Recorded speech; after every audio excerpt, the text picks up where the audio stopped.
x minus 2 by x plus 2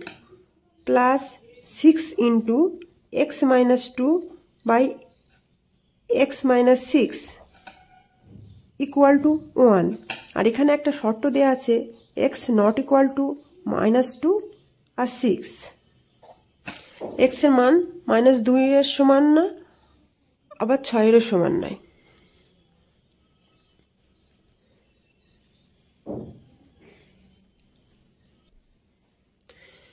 এবার এই লব থেকে x - 2 টাকে কমন নেব x - 2 কমন নিলে পড়ে থাকছে 1 by x plus 2 plus 6 by x minus 6 equal to 1 বা এবারে x - 2 টাকে ডান দিকে নিয়ে যাব নিয়ে গেলে হবে 1 by x plus 2 plus 6 by x minus 6 equal to 1 by x minus 2 এবারে এই 1 by x minus 2 টিকে বাঁ দিকে নিয়ে আসব বা 1 by এবার এই উভয় পক্ষ ডান পক্ষ আর বাম পক্ষটাকে আমরা উল্টে লিখব উল্টে লিখলে হবে কি এই যে 1 by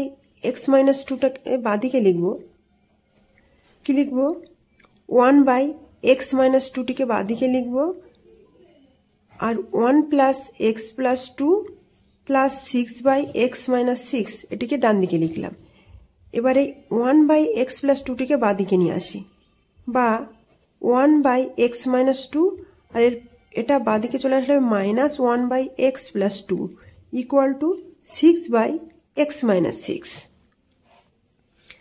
এবার বাঁ দিকে হিসাব করলে কি পাবো নিচে হবে x minus 2 into x plus 2 আর উপরে পাবো x plus 2 minus ব্র্যাকেটে লিখলাম x minus 2 equal to 6 by x minus 6 এবার হিসাব করলে কি পাবো x plus 2 এবার মাইনাস ব্র্যাকেটের মধ্যে গেলে হবে -x plus 2 বাই এবার দেখো নিচে এটাকে যদি x টাকে a ধরি আর 2টাকে যদি b ধরি তাহলে হবে কি a minus b into a plus b এখান থেকে কিন্তু লিখতে পারি a square minus b square অতএব এখান থেকে লিখতে পারি x square minus 2 square মানে 4 equal to 6 by x minus 6 এবার দেখো উপর থেকে -x আর +x কাটা যাচ্ছে তাহলে উপরে থাকছে কত 4 by x square উপরে থাকছে 4 by x square minus 4 আর ডান দিকে থাকছে 6 by x minus 6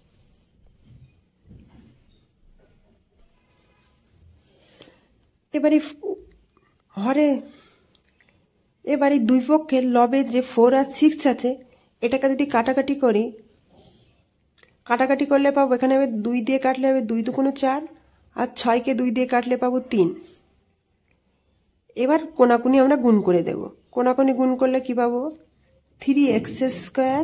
মাইনাস 12 আর এখান থেকে হবে কি 2x মাইনাস 12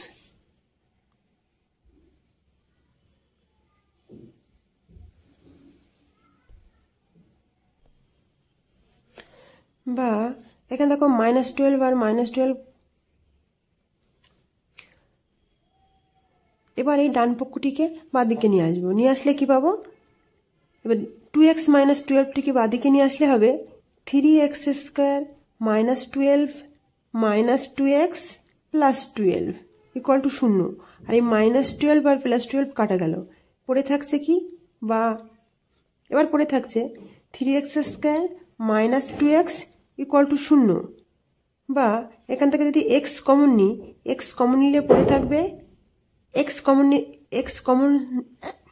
কমন নিলে থাকবে 3x - 2 ইকুয়াল টু 0 এবার এখান থেকে আমরা দুটো সমীকরণ পাবো x এর কি একটা হলো হয় x ইকুয়াল টু 0 অথবা 3x - 2 ইকুয়াল টু 0 দেখো এখান থেকে x - 0 এখানে মানটা আমরা পেয়ে গেছি তাহলে পক্ষে এটা এইভাবে থাকলো এবার এখান থেকে কি পাবো 3x ইকুয়াল টু 2 অতএব x ইকুয়াল টু 2/3 অতএব x ইকুয়াল টু 0 আর x ইকুয়াল টু 2/3 হলো